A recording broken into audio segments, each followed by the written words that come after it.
Alors, sur la scène régionale, dans l'actualité, 510 000 $ pour les entreprises de Chaudière-Appalaches à trouver de nouveaux marchés. Bon, ben, ce qui se passe, vous avez bien compris, qu'en raison des tarifs douaniers posés par les États-Unis prochainement, là, c'est à compter du 12 mars que ça devrait être en vigueur, on trouve on cherche, pas on trouve, on les cherche, les solutions pour contrer justement ces difficultés que pourraient causer ces tarifs douaniers. Donc, 510 000 $ pour des PME Chaudière-Appalaches. Une fresque en l'honneur d'un biologiste visionnaire, c'est le projet culturel Fou du français, initié par l'Union des municipalités du Québec, qui intègre le français à travers une œuvre d'art. C'est en hommage au biologiste de renommée mondiale, Louis Bernatchez, natif de chez nous, de Lac-Frontière, décédé l'automne dernier. La seule chose que je trouve triste là-dedans, c'est que M. Bernatchez est décédé l'automne dernier, et là, on reconnaît le travail qu'il a fait. Et je me demande toujours si un jour, on va remercier tous les gens qui ont collaboré ou contribué, peu importe le secteur d'activité dans notre monde, avant de mourir, au lieu de reconnaître tout ce qu'ils ont fait après leur mort, parce que il semble que M. Bernatchez a été fier de voir cette fresque-là. Et il aurait été fier aussi du travail qu'il a effectué, parce que c'est un biologiste de renommée mondiale attendez un petit peu, M. Bernatchez, je vais trouver juste mes notes là, pour vous parler un petit peu de M. Bernatchez. Scientifique émérite, voilà. Passionné par la nature, a su mettre ses connaissances au service de la protection de l'environnement.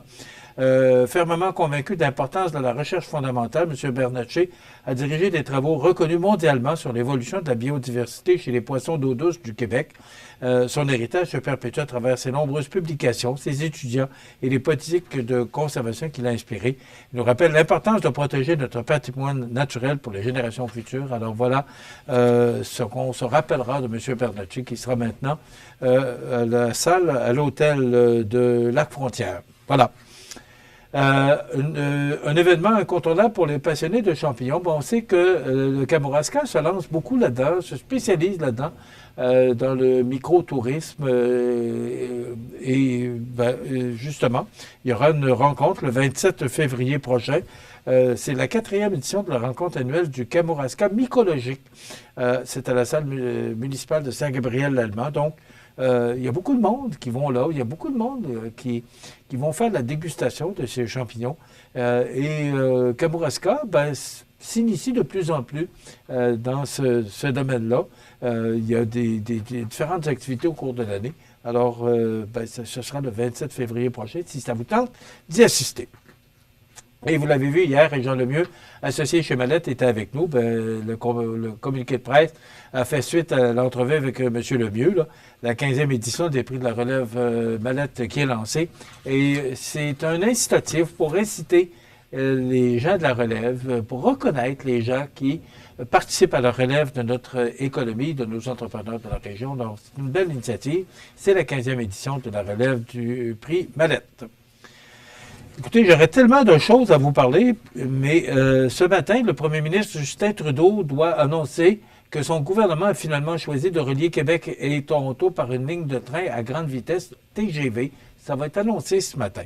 J'espère que ça ne fera pas comme le troisième lien de tous les projets qu'on a eus, là.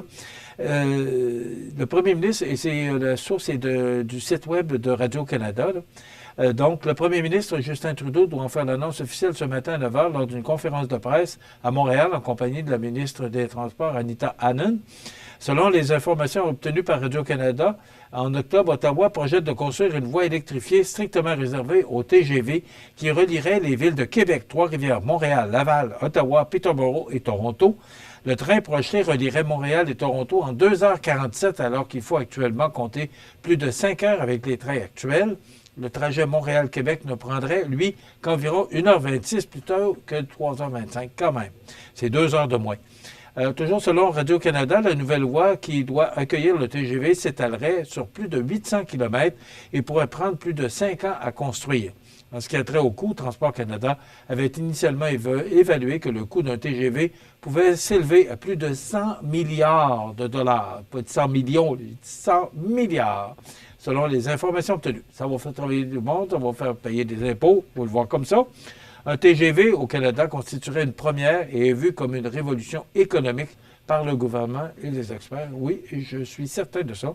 Alors, le projet de TGF qui avait initialement été retenu par le gouvernement fédéral devait relier essentiellement les mêmes villes, mais avec des trains roulant à environ 200 km/h, alors que là, on dit que ça va être, attendez un petit peu, bon, est-ce qu'ils disent la vitesse que ça... Bon, non, ils ne le disent pas, mais ça va.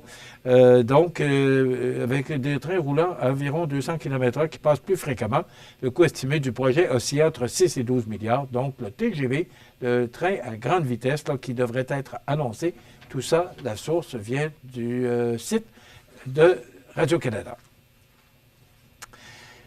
Dans le Journal de Québec ce matin, une famille de jeunes skieurs s'est trouvée coincée dans la neige en pleine tempête sur la route 132 entre la Gaspésie et le Bas-Saint-Laurent. Je vous en parlais dans les prévisions de la météo.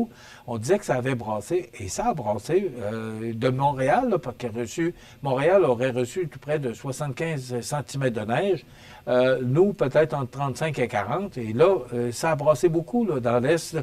Hier, c'était vraiment pas beau dans la région de Rimouski. Les gens se sont vus forcés d'abandonner la voiture pour trouver refuge à Sainte-Flavie.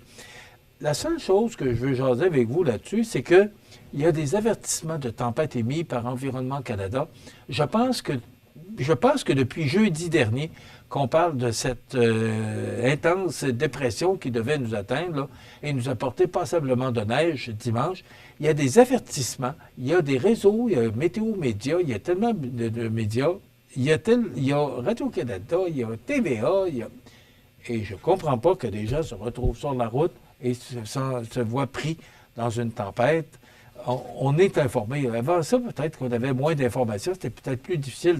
Mais là, maintenant, et avec tous les systèmes qu'on a d'information pour voir ces dépressions-là arriver, il y a encore des gens qui se font prendre sur la route. Oui. Oui. Maintenant, dans la chronique de Richard Martineau ce matin, je trouve ça intéressant. On a beau le détester, le trouver arrogant, grossier, vulgaire, Trump a un plan et il va tout faire pour le mener à bien. Ce que Richard Martineau nous dit, là, puis il a raison, c'est que depuis le 20 janvier, depuis que M. Trump est là, tout le monde est chamboulé, tout le monde, et c'est à grandeur de la planète, même là, il est en train de négocier avec la Russie pour régler la guerre la guerre en Ukraine, sans la présence de M. Zelensky, qui est le président, du moins, M. Trump dit qu'il n'est pas légitime, là, parce qu'il aurait dû être réélu. Je ne vais pas embarquer là-dedans, là, mais M. Trump et M. Trump, là. Mais entre celui qui fonce tête baissée et écrase tout le monde sur son passage et les autres qui passent leur temps à tourner en rond et à se tourner les pouces, il n'y a pas un entre-deux. C'est ce que Richard Martineau cite dans sa chronique. Les Américains sont passés de Sleepy Joe à Speedy Gonzales. C'est toujours dans la chronique de Richard. Richard mentionne également, mais malgré, avec tous ses défauts, et Dieu sait qu'il en a, Trump nous prouve que quand on veut, on peut. Son idée, il parle de Valérie Plante, il fait un parallèle avec Valérie Plante, la mairesse de Montréal, qui a mis Montréal comme elle voulait l'avoir. Et son idée d'une ville n'est peut-être pas la vôtre ni la mienne, mais la dame savait ce qu'elle voulait et ce qu'elle voulait faire, et elle l'a fait. Alors, c'est dans la chronique de Richard Martineau ce matin que je trouvais bonne. Oui, M. Trump, ça change nos habitudes de vie, mais c'est peut-être pas tout négatif ce que M. Trump fait actuellement. Du moins, je pense qu'il faut s'adapter à ce président-là qui va être là pendant 4 ans. Et peut-être qu'on avait peut-être besoin de se faire réveiller un petit peu. Demain, place au hockey avec Diane Ouellette et Virginie Tardy, agente en entrepreneuriat jeunesse du Carrefour Jeunesse-Emploi, viendra nous parler de Face au Dragon. Dans quelques instants, les avis de décès, ça complète notre émission de ce mercredi. Je vous invite à être des nôtres demain pour une autre émission d'information sur la Côte-du-Sud. Bonne journée.